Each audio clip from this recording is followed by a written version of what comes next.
2 ildir ki, Azərbaycanda yaz aylarında və erkən yayda havalar qeyri-sabit və əlverişsiz keçir. Yəni kənd təsərrüfatı üçün olduqca əlverişsiz hava şəraiti keçir.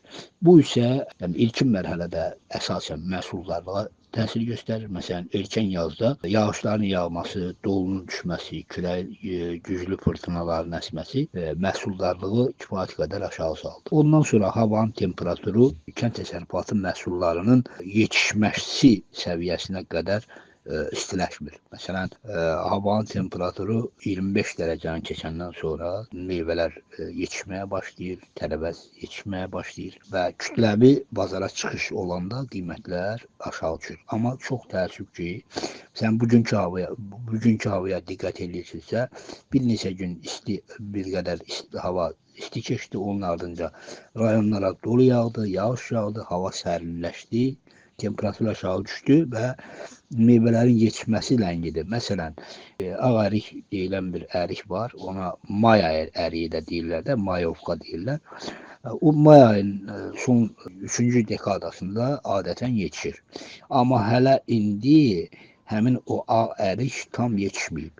Yetişənlər də var, amma kütləvi şəkildə yetişməyib. Baxırsan ki, əriyin bir üzü hələ yaşıldır. Yəni, havanın temperaturu imkan vermir. Üstəgəl yağışlar sahələrdən məhsul yığımını əngəlləyir.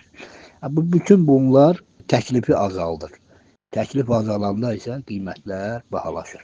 Yəni, bu yayda ötən ilki kimi kənd təsərrüfatı məhsullarının bir qədər baha olacağını müşahidə edəcəyik. Çünki dediyim kimi məhsuldarlıq aşağıdır, əsasən meyvələrin məhsulları aşağıdır.